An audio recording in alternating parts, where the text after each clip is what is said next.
باسي حالي أو كسمان بوكا ككافر كاتك روح يكيشن. فرمين العبد الكافر كبراء جرته أو الفاجر إنساني كافر يأخذ فاجر إذا كان في انقطاع من الدنيا وإقبال على الآخرة نزل عليه ملائكة من السماء. فرمي أجر هاتو قشت السر مرق للدنيا درش وبرو قيامت بروا ملائكة تانق لأسمان ودا أبارنا سري دا أبصنا سري رواية هاتوا وجوههم سود دا مشابها رش تاريك ملائكة عذابا حتى يأتونه مد بصره حتى وكشاوي بركالو ملائكة نديا بس قاربون نية لاشكريك أبوت هاتوا تجاري دا صلاتي من ضالك اليوم ولا اشكري لملائكة بوت هاتوا كهريكي كانت وانها مزوية الجرتو أفرمي معهم مسوح من مسوح الجنة شيئا من مسوح النار شيئا بهم مسوح آجر يعني كيف نقل آجره مسوح جليكي زبر ونار حتى إنسان لبريكا هم جانيته إيشو خورينو آوش ناتوانه بيوين بيو لبريابه لو جلو برجي لشو بوهن هي دنيانا كأو هي دنيا لبركانات وأنا لجهنم وبوهن أوان فيه جاء فرمي فيجيء ملك الموت فيقعد عند رأسه ملك الموت لا يسري دانش يلا جي أيتها النفس الخبيثة أي نفس بيسك شرك نجاسة إنما المشركون نجس نفاق بيسية فأعرضوا عنهم إنهم رجس نفاقت يا شركت يا بهمان شوا تاوان بيسية بونيه بهمان شوا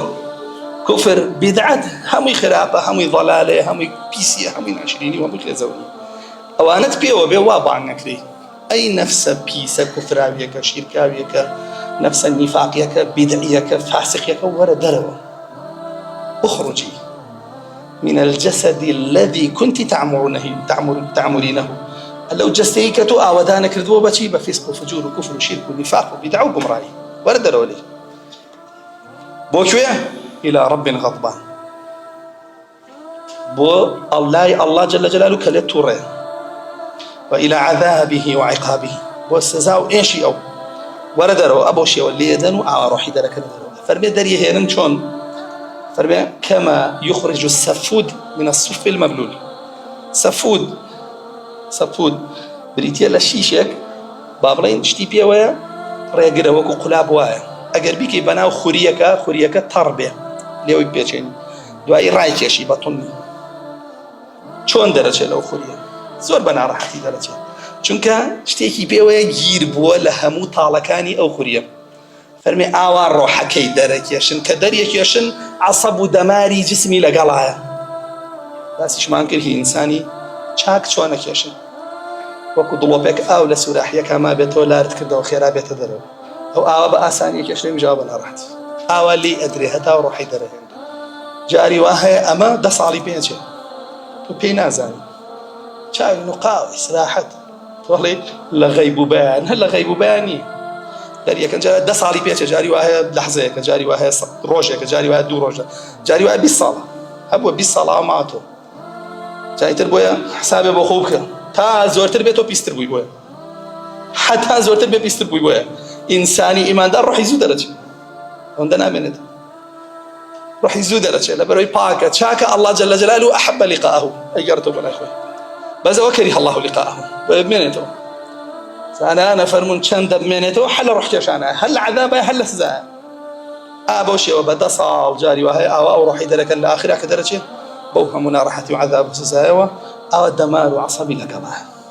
فرمكاتك يقرنا دسيان يقلحظنا يوسن راست أخوي خلنا أو مسوحوي بيان هنا كفنا جاي جهنم جلو برجع جاي جهنم ألا يوجد برجع جهنم ببركة فرم برز يكنوا بيبان بو آسماني يكم لدرجة أدنى ناكرته درجة يبون ناكرته شك كافرة منافقة مشركة درجة يبون ناكرته فرمي هر ملائكة يجيش أي بينه بوغنيكا هم يلا أو بوانا بيسهيكية ببيسترين ناوي بان يكن هي فلان كري فلانا شناوي كرح لي ولا دنيا ألا يا أبو بانك شو بيناكره فرمي الله جل جلاله وفرمي اكتبوا كتاب عبدي في سجين فرمي درجاي آسماني بونا كريتو فرمي كتابك بنوسن لسجينا سجين لشوية في الأرض السفلى رسول الله صلى الله عليه وسلم وفرمي بني بنوي زوي شوێنی چییە؟ شوێنی نامەی کردداری کافران و مشریکان و منافقان و مبتدع و گومڕایانە، شوێنی ئەوانە، ئەوە سجیلی ئەوانە، ناوی لەوەیە نووسرێ. ئەتوانی لە دنیا ناوی خۆ تۆمارکەی یا لە سجین یا لە عیلیین. ئەو هەموو ئەحزابە کوفری و شیرکیە هەیە ناوە لێ تۆمار کردووە لە سجین، باشە ئەلمانی دیموکراسی خوازی هەرچی هەیە ناوە تۆمار کردووە لەلایەو هەموو گروپ و گومڕا کافرە تاغوت بەرز قەبری جەهمی لەوەی لە سجینی هەر لێسەوە خۆت تۆمار کردووە. باشە دوایی ئەگەر دەرگاو بۆ نەکراوە مەڵێ بۆ خۆت تۆمار کردووە. ئەگەریش بەس وابەستەی شەریعەتی رب العالمینی مجاملەی هیچ کەسێ ناکەی قورئان و سنت پەیڕەوەکەی لەسەر ڕێبازی سەحابەکانە ڕۆی ناویەوان لەکوێ؟ رضي الله عنهم ورضوا عنه لە عیلیینە لەوێ ناوان نووسێ. بۆیە بەدەست خۆتە لەکوێ خۆ تۆمارەکەی. ئێستا دەست کردووە بە تۆمارکردن. ئەگەر یەک تۆزیش لە خۆ بیتەوە زانی لەکوێ تۆمارە کردووە. ئەفەرمێ فتطرح روحه طرحا، لە ئاسمانەوە فەرمێ ئەو ڕۆحەی فڕێدرێتە خوارەوە. ئەفەرمێ و ئاەتەی خوێندەوە رسول الله صلى الله عليه وسلم إن الذين كذبوا بآياتنا واستكبروا عنها لا تفتح لهم أبواب السماء ولا يدخلون الجنة حتى يلج الجمل في سم الخياط وكذلك نجزي المجرمين. أو آياتي خوێندەوە ئەوانەی ئەم ئاەتانەی ئەڵڵایان قبوڵ نەکردووە، ئەو هەموو ئاەتت پێوترێ لەسەر کوفر و ئیمان، لەسەر نیفاق و ئیسلام، لەسەر تەوحید و شرک، لەسەر بدعەت و سنت، لەسەر فسق و طاعەت، تەکەبورەکەی لە ئاسیا. ئەو هەموو ئاەتت پێوترێ لەسەر منهەجی سەحابەکە دەستی پێوە بگرەوە بۆ بەهەشتە با تەکەبورەکەی لە ئاسیا. دەیتۆ لا تفتح لهم أبواب السماء، دەرگای ئەسمانە بۆ ناکرێتەوە، ناشیتە بەهەشت. کێچی حتى يلج الجمل في سم الخياط. دو تفسيري أو شتب شيء بكوني درزيا يأخذ أو قريسي لنقري بهشتي بيقرن شيء بكوني درزيا دي قد ناتش قد ناتشي تبهشت طوال بهشت لسر خو حرام كرد بوي كناوي خوت لسجين تومار كرد بوهم وكفروي أمره لو ساحيا هي وخلقي يزور دواي كوتو بيرويه جايتر ناو بوشي تومار كرد ومن أخبنيه بسر بو معاشة بو دنيايا بو منصب بو هرشي كي تومار كردو ميمو يا أو بيا ناي بو بهشت تومار ناي بو دنيا تومار نقا بو سجين داری خۆت بە بۆیە فەرمێ ناچێتە بەهەشت تا بەهەدەهدا. ئەوە پاداشتی مجریمەکانە فاجیرەکان. ئەنجا فەرمێ کە ڕۆحەکەی ئەچێتەوە ناو جەستەکەی دوو مەلایکە دێنە سەری. مەلایکەکان لە فەرمودەی تراتۆ ناویان نەکیر و منکەڕ. ئیمامی ئەحمەد تەصحیحی کردووە لە ئەبوو هورەیرە یانە سەری فيقعدانه في قبره دانشا لقبرك فيقول لمن ربك فەرمێ ما الكافر فيقول ها لا أدري فەرمێ ئەڵێ نازانم فەرمێ پێڵێن ما دينك ها لا أدري من نبيك ها لا أدري هم يلا نازل فينادي منادي من السماء أن كذب عبدي فەرمێ بانگ بێش بانگەکە لە ئاسمانە وڵێ عەبدەکەم درۆی کرا فەرمێ یەک دانەی لێدەن خەریکە ئەبێ بە خۆڵ قەبرەکەی پڕە بێ لە ئاگر بۆی ئەنجا فەرمێ بانگەکەن دەرگای جەهەنەمی بۆ بکەنەوە جلی جەهەنەمیانی لەبەر بکەن لە سزا و ناڕەحەتی جەهەنەمی بۆ بهێن قەبرەکەی بکەن بە چاڵە چاڵەکانی جەهەنەم و تەنگی بکەنەوە پەراسۆکانێکی بەناوێ ئەو حاڵی کافر بۆ منافق ويلا عالم ومني جوكو عالم ابن خوي جواب داتو على سمعت الناس يقولون شيئا فقلت جوابش بيدرتو بس كبيلا وما علمك شو انا موزاني بس ما كلا وتعريف يا شو ايمان دارك على كتابي الله مخندوتو شن رسول الله كودو اوادينا كم زانيو فلما ملجي سمعت الناس يقولون شيئا فقلت من سيد دمي خلق كتيان بودادينا وما كتب قراني شي سنتي شي دعاء خلق كتب وما انا قلت اشتكي عن بيبدس انا مني جمود بابي كمو وانا اشتبدس بينهم طب يترنا مزاني دينك شيء أنا أمزاي لا إله إلا الله يعني شيء محمد رسول الله يعني شيء مرجع يعني شيء بتشي هلا وشيء تو كذا الروشتم كيشم نبو مهم ويا للدنيا كأ خوش بجي هرو مزاني وايد خلق كوتبو ميك خوش جي أبو خوش أنا خوش بجي فرمي أيش بها ماشي ولا يدري وهمان حال يبه أبو شيء أن كذب عبدي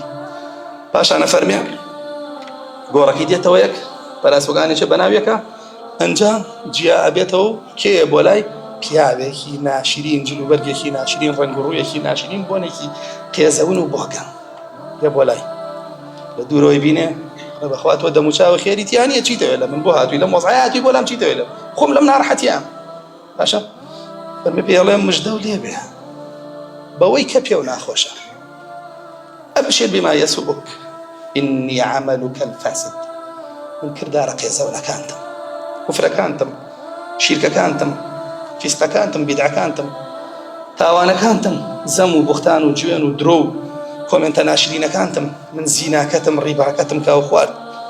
من درو كتم من فيلو ساخته شي كتم من خيانة زوجية كتم أو هموي كوبوتو هات ولا قلتها الشاهد في بسرته تجعل بري جاء فرمي الله جل جلاله فرمي شويني خوي لجهنم بيشان به شويني خوي لجهنم بيشان دريك أي بيني الله يبرودگارم قيامت نه بسمعه يعني بوينا وقبرك رازية بو رازية قيامت نه بسمعه أبي زور قرصته شو كأزاني اللي بيتشي بو ما بكره كادنا رشتوا تواني توبة بكي خذ لو حمي بفارزي خوباكي تو رسول الله صلى الله عليه وسلم باسي بها بقى صد كسي كشتو دعيك بيلن توبت بو هي بلان بيك شرط او زاويه كبر لفساد فعل او جاء كبر لكسي خراب بجي بيلي بو جاء كبش برياردات شنك الصادق لقل توبكي راسك لقل توبكي يعني نكشوني تاوانك نقو خلقي تاواني لقل كردون ولا داوي انا ابو هموي بجي هلا بتاوانك اني شو بس بو يبرو ابو جاء لو يخوي باكاتو براست عبادتي الله بك فرميه كبتره برو أبي لرجاء أمره هر دو جوري ملائكة دابز نسري ملائكة عذابه ملائكة رحمتيش هو الله من يبان بو جهنم صد كسي كشتوا أو الله من يبان بو بهشت توبة كردوا أبي بمناقشة فرمي الله سبحانه وتعالى جبريل نيري لرواية تراتو ملائكة نيرينا جبريل ثانية أفرمي أو ريكان خا أفرمي نيوان هر دو زاوية كببيون لكام يانو نزيق بو أو ملائكة نايبه يعني لو زاوية ونزيق بو كخلق باشا كي ليه ملائكة با ها خلقي باش شن تأثيري ليه كلنا بيانا بي ها خلقي خرابك شن تأثيري قال لك خلق خرابك ونزيق بو برو جهنم يبر تو شيو هالبجاردو بويت كيت بسندوك أوي لناو شيء أجيد بجيان لناو شيء رازيد وكو أوي فرمي زاوية كان كيشن بيوانا أنا كان سيرا كان يكا روايتك فرمي فأوحى الله إلى هذه أن تبعدي وإلى هذه أن قربي فرماني كر الله جل جلاله بزاوية خرابك ودي دركو بباشك فرمي نزيق برولي فرمي لي نزيق بيوا لدوا ساتي كيشانو بيوانا قاب ويان دركو لزاوية خيرك ونزيق ملائكة الرحمة بردي آوا بياو بر راز بل لتوبتا بقرر وهتا وكودانا بزيونة تسليل برو جهنم برن با لو أنا بي كملائكة الرحمة بدبا دوا كارم لا الله جل جلاله رحمنا بيبكى ما انجر لو كساني ملائكتي رحمة أمان باتو لرحمي خويا غرق ما مكال الدنيا ولا قيامتها دوا كارم لا الله جل جلاله ولات مان ببارزك لهمو أشوب فتنة وأجاويك لتمان سلامتك لكفر وشرك لبدع وفسق ونفاق برو إيمان التوحيد والإسلام بيان يعني رأس دروستا وداخل بهشتيانك ربنا آتنا في الدنيا حسنة وفي الآخرة حسنة وقنا عذاب النار ربنا لا تزغ قلوبنا بعد إذ هديتنا وهب لنا من لدنك رحمة إنك أنت الوهاب آمين